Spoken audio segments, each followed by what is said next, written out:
લોકશાહી ગુજરાતી ન્યૂઝ મિત્ર આપણી સાથે આપણા પત્રકાર જયંતિભાઈ ડાંગોદરા તેમજ મહેશ કુમાર તેમજ આપણા સંતશ્રી પણ બેઠા છે.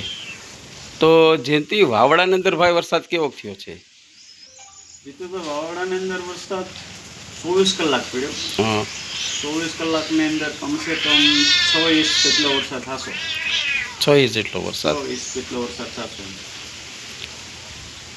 અને આસપાસની નદી લગભગ ચાહી નદી છે એ પણ ઓવરફ્લો થઈને ગામમાં આવી ગઈ હતી.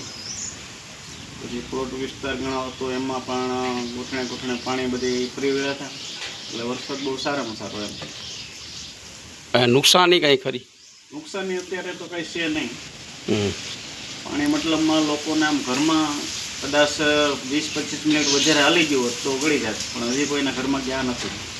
મિત્ર, આજે રિપોર્ટ આપે છે આપણા પત્રકાર છે. આપણું લોકશાહી ન્યૂઝ 26 વર્ષથી બહાર પડે છે. આપણે 780 ગુજરાતમાં આપણા માણસો છે, અલગ અલગ જગ્યાએ, ગામડે, તાલુકે, જિલ્લે. એમાંથી આપણો આ પત્રકાર છે. બાજુમાં વાઇસ પ્રેસિડેન્ટ બેલા મહેશ કુમાર, તમારું શું કહેવાનું? વરસાદનું આગામી વરસાદ કેમ થશે, કેમ નહીં? આગામી વરસાદે થશે. સમય સંજોગોને અત્યારે જોઈએ છે તો વરસાદનું વાતાવરણ રહેલું જ છે. છતાં અત્યારના સમયની અંદર ખેડૂતોને સરકાર જ્યાં અમુક ગામડાઓમાં, સુરત ને સિટીઓમાં ને જ્યાં કંઈ પાણીનું અંદરને હિસાબે જે કોઈને નુકસાની થયેલી હોય તો સરકાર થોડીક સહાય કરે એવી પ્રજા અને ખેડૂત લોકો પણ અપેક્ષા રાખે છે. તારું કયું કામ છે ભાઈ? રાતડમાં કેવો વરસાદ થયો મિત્ર? રાતડમાં વરસાદ કેવો થયો છે? નુકસાન કાંઈ છે નહીં? બધા રાતડના છે ને? તો મિત્ર, આ રીતે વરસાદનું છે. ગાંગડામાં તો બહુ નુકસાની થઈ છે. પુષ્કળ નુકસાની.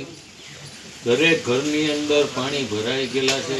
ઘર વખરીનું નુકસાન થયેલું છે. અને પહેરા કપડે આ લોકોને બહાર નીકળી જવું એવું છે. ભયંકર પરિસ્થિતિ ગાંગડાની અંદર. તો પત્રકાર અમારા જયંતિભાઈ ડાંગોદરા ને ખૂબ ખૂબ ધન્યવાદ. તેમાં અમારા સંત શ્રી બાપુ નમો નારાયણ સંત પણ બેઠા છે.